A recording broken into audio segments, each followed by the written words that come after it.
हाँ, आप सभी बच्चों का वर्ग 8 में स्वागत है। जैसे कि हम लोग का चैप्टर गृहम शून्यम सुताम बिना, मतलब क्या हुआ कि पुत्री के बिना घर शून्य है, यानी house is nothing without daughter.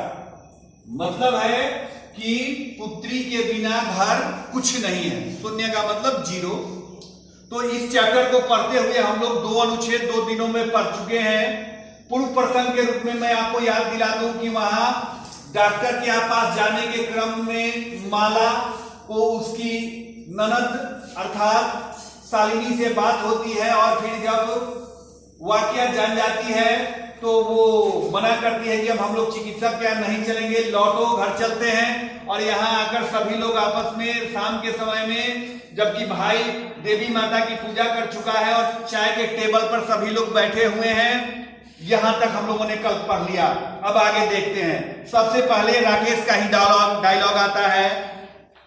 माले त्वं चिकित्सिकाम प्रति गतवती आसी किम अकथ्यत्सा।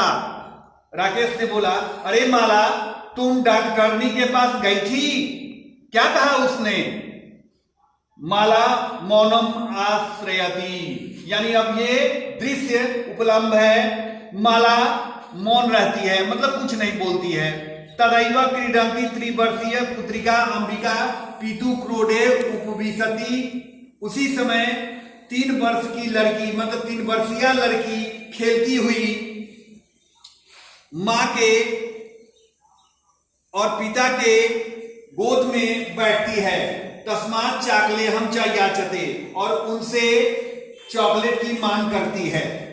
राकेश अंबिकाम लालयति, राकेश अंबिका का लालन करता, मतलब उसको दुलारता है। चाकलेहम प्रदाय ताम क्रोडात अवतारयति, और उसको चॉकलेट देकर गोद से उतार देता है। पुनः मालाम प्रति प्रश्नवाचिकाम दृष्टिम क्षिपति, और फिर से माला के चेहरे पर प्रश्नवाचक निगाहों से देखता है।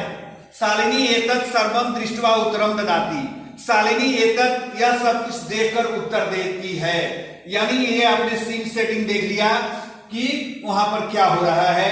यानी शालिनी अब अपने भाई को कुछ बोलना चाहती है। शालिनी बोल रही है, भ्राता त्वं किम ज्ञातुम इच्छसि, भाई तुम क्या जानना चाह रहे हो? तस्या कुक्षी पुत्र अस्ति पुत्री वा, उसके पेट में बच्चा है या बच्ची, यानी उसके कोख में पुत्र पल रहा है या पुत्री। किमर्थम, किस लिए?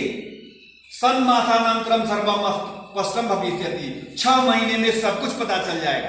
6 महीने में सब कुछ स्पष्ट हो जाएगा। समयात् पूर्वम किमर्थम अयम आयासा, समय से पहले ही ऐसे मन में इच्छा क्यों? समय से पहले यह क्यों जानना चाहते हो? राकेश, भगिनी त्वं तु जानासि एव अस्माकं गृहे अंबिका पुत्री रूपेण अस्ति एव। अरे बहन, तुम तो जानती ही हो कि हमारे घर में अंबिका के रूप में पहले से ही एक पुत्री है।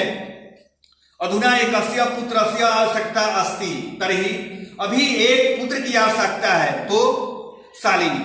तर्हि कुक्षी पुत्री अस्ति चेत हन्तव्या, तो क्या पेट में अगर लड़की होगी तो उसे मार दोगे? तीव्र स्वरेण, तेज जवाब में, हत्याया पापम कर्तुम प्रवृत्तो असि त्वं, हत्या करने के लिए तुम प्रवृत्त हो? राकेश, न हत्या तू न। राकेश, नहीं नहीं, हत्या करना नहीं चाहता हूं। शालिनी, तर्हि किमस्ति निर्घृणम कृतम नित्यम, तो फिर यह घृणित कार्य क्यों कर रहे हो? सर्वथा विस्मृतवान अस्माकं जननी कदापि पुत्री पुत्रमय विभेदम न कृतवान। ये तुम हमेशा हमेशा के लिए भूल गए हो कि हमारे पिता ने कभी भी पुत्र और पुत्री में कोई अंतर नहीं किया। सह सर्वदा एवं मनु स्मृति पंक्तिम इमाम उद्धरती अस्मा, वह हमेशा ही मनु स्मृति के इस पंक्ति को बोलते रहते थे। आत्मा वही जायते पुत्र पुत्रेन दुहिता समा, आत्मा से ही दोनों का जन्म होता है और पुत्री भी पुत्र के समान ही होता है। ये मनु स्मृति की पंक्ति है। त्वम अपि सायं प्रातः देवी स्तुतिम करोसि, अभी अभी मैंने देखा है तूने मां अंबा की पूजा की है, तुमने दुर्गा की पूजा की है।